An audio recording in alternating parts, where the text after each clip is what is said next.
नमस्कार दोस्तों, महाशिवरात्रि पर सभी शिव भक्तों का स्वागत है। वीडियो शुरू करने से पहले एक बार सच्ची श्रद्धा के साथ कमेंट बॉक्स में हर हर महादेव जरूर लिखना। दोस्तों, महाशिवरात्रि का मौका था। गांव के लोग रात से ही एक सिद्ध मंदिर में जाने की तैयारी करने लगे। लोग आपस में चर्चा कर रहे थे कि इस मौके पर भगवान शिव के दर्शन हो जाएं, तो रुके काम चल पड़ते हैं और बिगड़े काम सुधर जाते हैं। सबने आधी रात को ही गांव से बैलगाड़ी लेकर चलने की तैयारी कर ली थी। उस मंदिर में दूर दूर से लोग आते थे, सो कल महाशिवरात्रि पर भीड़ ज़्यादा होगी, इसलिए आधी रात से तैयारी जरूरी थी। सबकी अपनी अपनी परेशानी थी। सब भोले के दर्शन करके अपना दुख दूर करना चाहते थे। गांव से 10 बैलगाड़ी जा रही थी।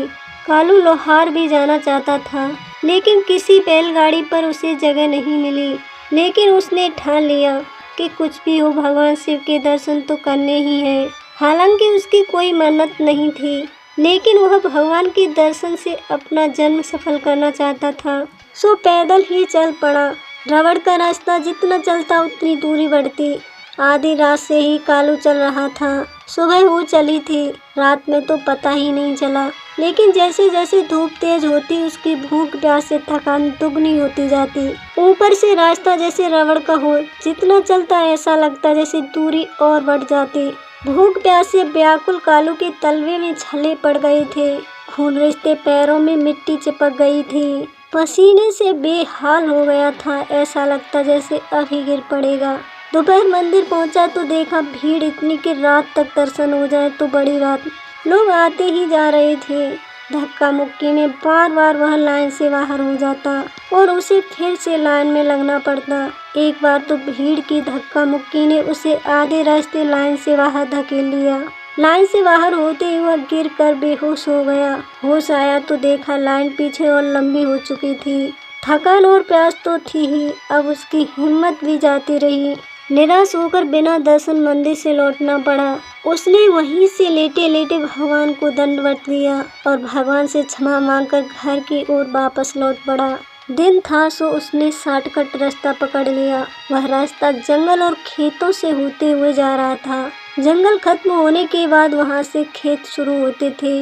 वहां झाड़ियों में एक पुराना भगवान शिव का मंदिर था। वहां कोई नहीं जाता था। शांति देखकर वह मंदिर के फर्श पर लेट गया। थकान और प्यास से उसे तुरंत नींद आ गई। थोड़ी देर बाद ही उसका नाम लेकर कोई उसे पुकारने लगा। उठा तो देखा भगवान स्वयं उसे पुकार रहे थे। उठते ही वह भगवान के चरणों में दंडवत हो गया। उसने पूछा, भगवान आप यहाँ? भगवान ने मुस्कुराते हुए कहा, हाँ मैं तो यही हूँ। तुम यहाँ कैसे? उसने एक ही सांस में सारा किस्सा कह सुनाया। बोला, आपके दर्शन नहीं पाए इसलिए निराश थका मादा यहाँ शांति देकर लेट गया था, लेकिन आप यहाँ तो भक्त वहाँ किसके दर्शन कर रहे हैं? भगवान बोले, अरे छोड़ो उनको, इतनी भीड़ में भला कौन रह सकता है। जहाँ शांति का निवास वहाँ भगवान का वास। ना सांस ले पाता हूँ ना ध्यान लगा पाता हूँ। तुम तो जानते ही हो कि मैं ठहरा योगी। यहाँ बड़ी शांति है इसलिए यहीं रहता हूँ ध्यान में मग्न। वहाँ लोग मेरी भक्ति नहीं मुझसे सौदा करने आते हैं। कोई कहता है ये कर दो, कोई कहता है वो कर दो। अरे मैं कैसे कर दूं? यदि सब मुझे ही करना होता तो तुम्हें कर्म करने का अधिकार क्यों देता? तुम कर्म करो, फल मैं दूंगा। लेकिन सब मुझसे ही कर्म कराने को बोलते हैं। लोग मुझे ऑर्डर देने लगे हैं। फर्क इतना है कि वह ऑर्डर रिक्वेस्ट मोड में होता है। रही बात तुम्हें दर्शन देने की, तो तुम्हारे मन में कोई इच्छा नहीं थी, सिर्फ मेरा दर्शन करना चाहते थे, तो मैंने तुम्हें दर्शन दे दिया। अब जब तुम मुझसे मिल ही लिए तो परंपरा के अनुसार मुझे तुम्हें कुछ वरदान देना होगा।